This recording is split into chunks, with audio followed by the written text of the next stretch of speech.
classic book review on the Sony Handycam, testing under regular play. I might just redo the high def ones because the quality sucks. So we'll see what the high def, we'll see what the normal one turns out, and this is on the iAuto. To review the Worlds of the Federation. And this is by Shane Johnson, written and illustrated, and he will do Mr. Scott's Guide to the Enterprise, which will be the next one. And they're both set up exactly alike, and it's neat because this is set up like the technical manual, or they consider it a hard copy. How about if I read the back? Star Trek Worlds of the Federation. Shane Johnson, bestseller of Mr. Scott's Guide to the Enterprise, takes the reader on an imaginative, fictional journey into the Star Trek universe, based on the Star Trek adventures, including Next Generation. This book uses hundreds of star charts, line drawings, as well as rich text to outline the history of the worlds visited by the Starship Enterprise. There's a lot of conjecture in this one because a lot of this isn't based on like an actual... the races have been mentioned, but nothing about the history. On some of them, he kind of fills in those gaps. The Worlds of the Federation also investigates the unaligned and hostile alien races of Star Trek, from the fierce warriors of the Klingon Empire to the enigmatic and all-power, and I still think this says organisms, and not the Organians. Organisms. Isn't that organisms? It's supposed to be Organians.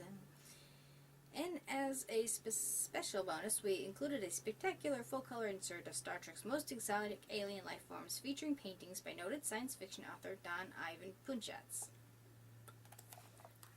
And this is neat because it has a preface supposedly from Data, and it just sort of summarizes Starfleet. As a governing body and a political organization, the United Federation of Planets is founded on a simple but important idea: diversity.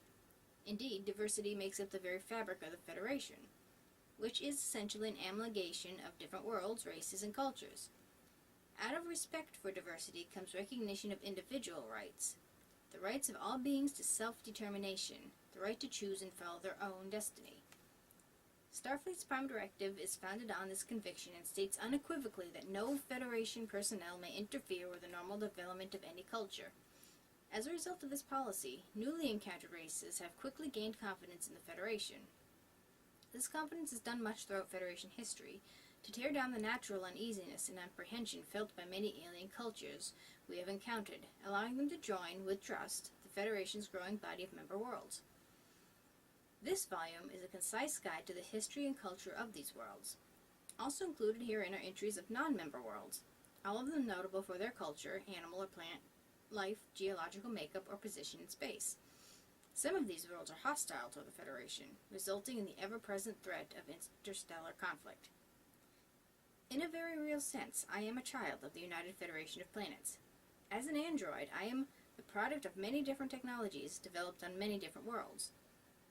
I serve proudly aboard one of the finest vessels in Starfleet, the USS Enterprise, allowing me to witness the galaxy's richness and diversity firsthand.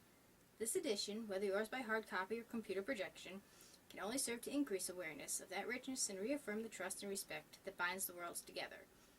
Lieutenant Commander Data, Science Officer, Enterprise 1701D. Now, I just like what it says, basically. Too bad we human beings can't really figure that out yet. But it's kind of funny when you actually, in a very real sense, it goes, I am proud to, serve aboard the Enterprise and all this, that, and the other thing. Is this before the emotion chip? I don't know. Is it me, or does this sound odd, something odd for Data to say? I don't know. The words are important, but it just seems out of character for him. I don't know. Argue amongst yourselves.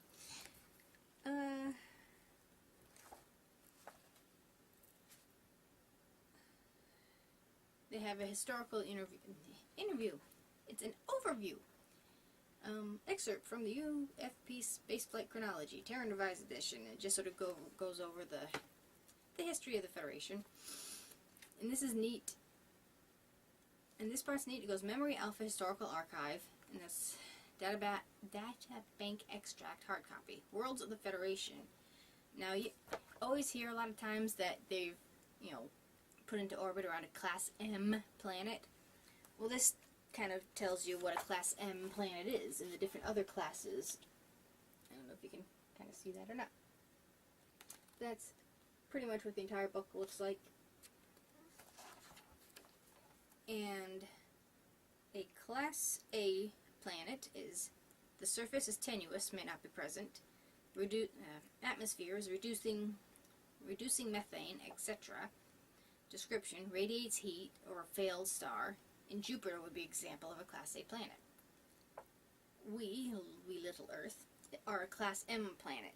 We're silicate water, our atmosphere is oxidizing, we're geologically active, and in Star Trek, Earth is called Terra.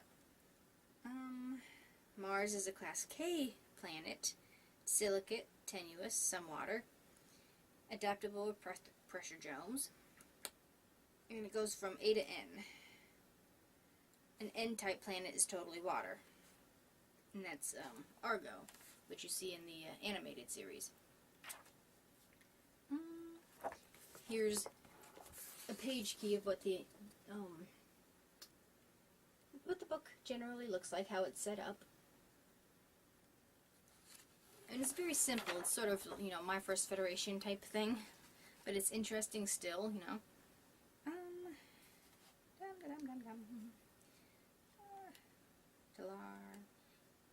Okay, here's Vulcan.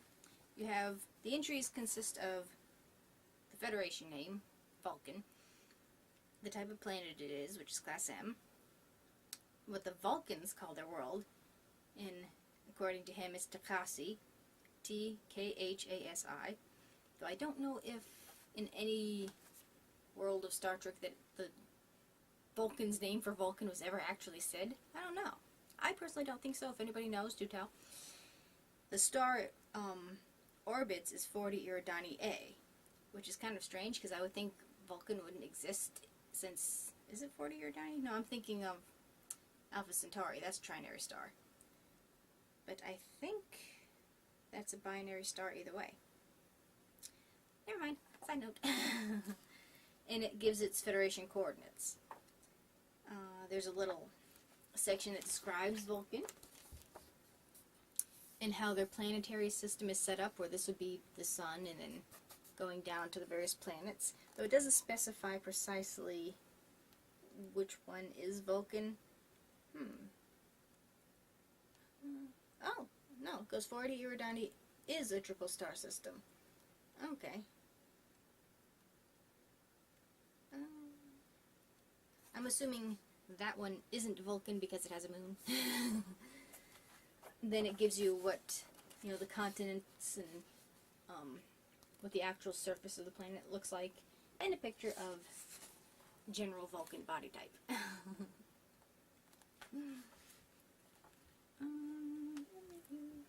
And that's pretty much it. So you have, that's on one page and the picture of the actual aliens on the other.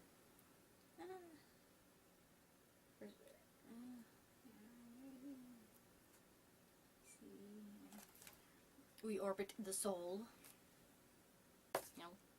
We are the Sol system, we orbit the Sun, but they call Sol. Luna is the Moon. Our coordinates. And I was looking, and I'm looking kind of like, something not right here.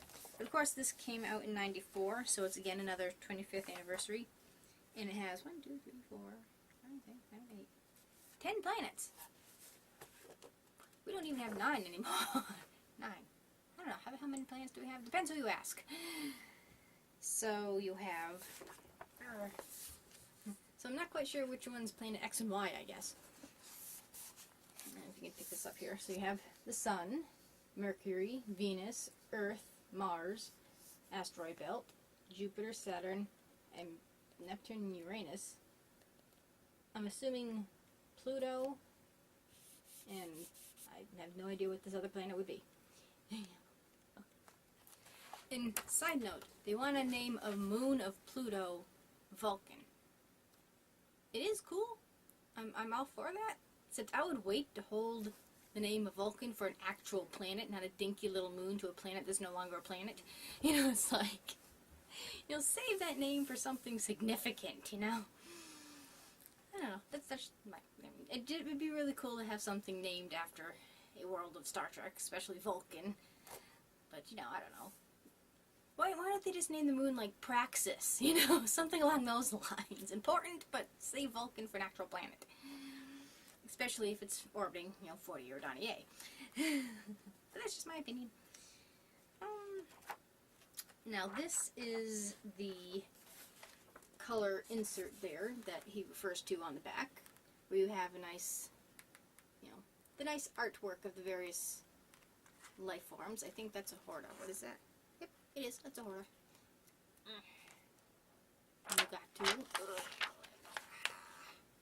This dude is a Skora, which I think is probably from the animated series. It's a Targ. The Nevian Slime Devil.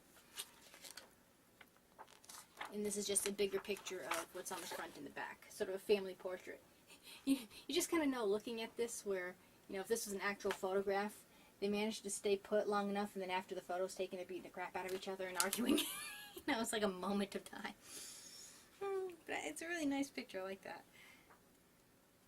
The Salot from Vulcan, you know, Spock's teddy bear, which is in an episode, one of the best TOS animated series episodes. Which was it? I can't remember the name of the episode. Tomorrow is yesterday? No, I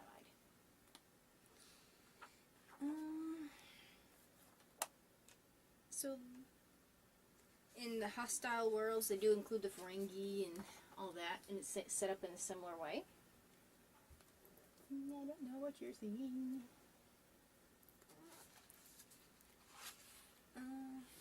This one actually says that the star system is unknown, and they don't actually see the world.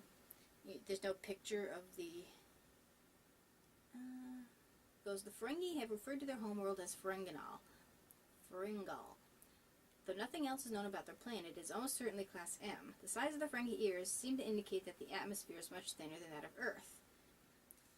So I don't know why, since the Ferengi are so much in the Federation, I don't know why they haven't seen their world. I don't know. So they just show you a Ferengi cruiser. The Gorn, Romulans, and just a neat leaf on the end there, which will make kind of a neat screensaver or wallpaper. So this is really a neat book, and I actually got this long before I ever saw the animated series. So I knew of the aliens. I'm like, okay, this isn't in the show, so where the hell does this episode come from? You know, it's like mysterious aliens, Benzonite, like the Phylosians. They're only in the animated series, plant people.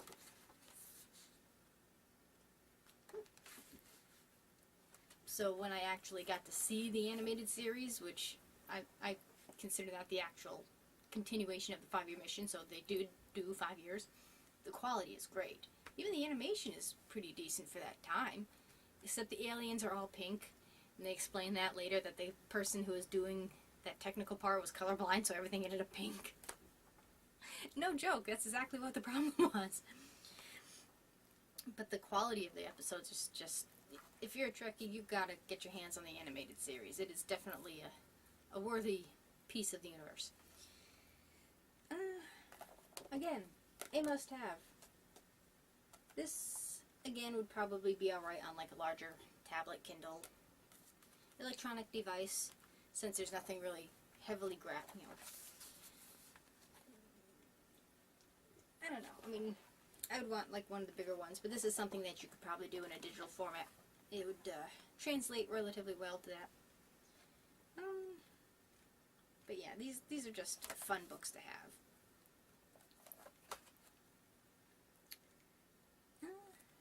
Alright.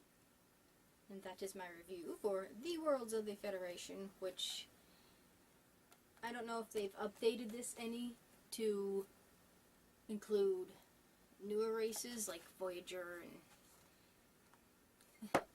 Which does seem kind of strange that they would have new races in a show that is before everything like Enterprise, so this only goes up to next gen to a point. So they might have an updated version of this, I do not know. It would be nice if they did, because that'd make a really cool book. Again, most of them I find on Amazon, so you could probably get them a lot cheaper than I did back in the day, but you know, they do still exist. I have looked. I just haven't found, I don't know what, you know, versions they are. I just haven't looked that deeply, but I do know they exist. Thank you for watching. Comment, rate, subscribe, and I shall see you all next time. Bye, Phil.